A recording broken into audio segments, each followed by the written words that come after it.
오피스텔이 안 좋다는 것은 아닙니다. 여전히 수익형 부동산에서는 큰 비중을 차지하고 있을 만큼 괜찮은 부동산임은 틀림이 없습니다. 하지만 주택이냐 아니냐에 따라 세금이 다르다는 걸 정확히 모르기 시작하면 독이 될 수 있습니다. 이번 영상으로 확실히 정리해 드릴게요.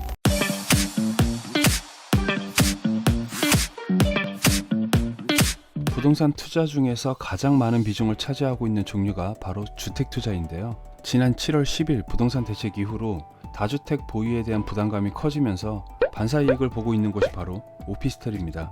다주택을 보유하고 있을 경우에 취득세가 오피스텔의 그것보다도 더 높아지기도 했고, 오피스텔은 공실로 두면 양도소득세 중과를 피할 수 있다는 정보 때문인데요. 결론부터 말씀드리자면 잘 모르고 할 경우에는 큰일 납니다. 하나씩 따져볼게요. 이해를 돕고자 예시를 들어 설명드릴게요.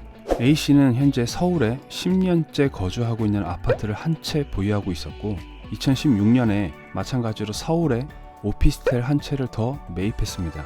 이 오피스텔은 처음부터 주거용으로 임대를 주고 있었다가 2020년 3월부터 공실인 상태입니다. 그러던 A씨가 거주하던 아파트를 매도하려고 합니다. 당연히 A씨는 오피스텔은 현재 공실이 된 지 7개월이 넘었고 현황상 업무용 시설이기 때문에 양도세 중과 대상자가 아니다라고 판단을 했습니다. 실제 세무서에서 산정된 세금은 정반대였습니다. 이주택자로 분류되면서 양도세 중과 대상자로 납부해야 되는 세액이 예상보다 훨씬 많았던 거죠. A씨는 이해할 수 없었습니다. 오피스텔은 건축법상 업무용 시설이기 때문에 양도소득세 중과 대상이 아니어야 맞습니다. 게다가 현재 공실인 상태니까 더욱 그렇다고 생각을 했죠.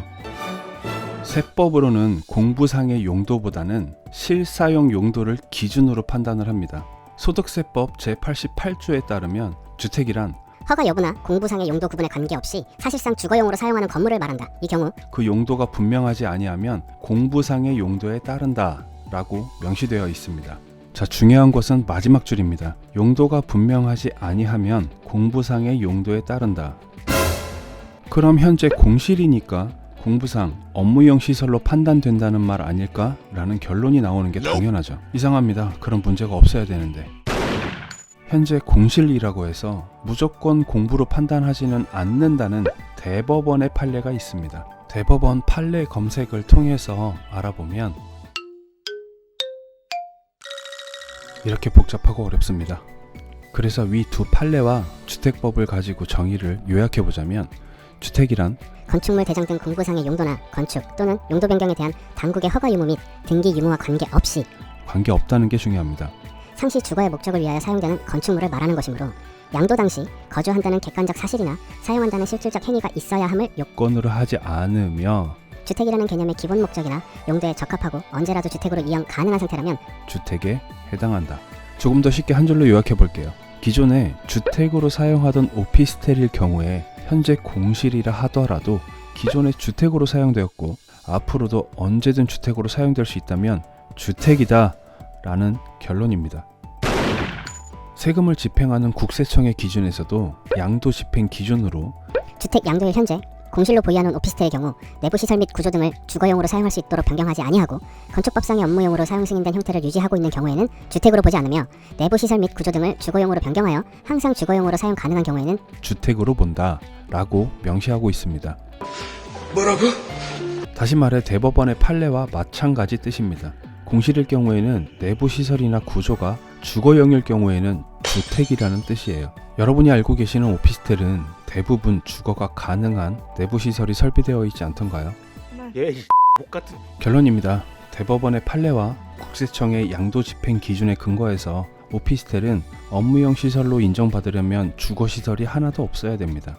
아무리 공실이라고 해도 주거 시설이 설비되어 있다면 언제든 주택으로 사용할 가능성이 있다고 판단해서 주택으로 결론을 내린다는 말입니다.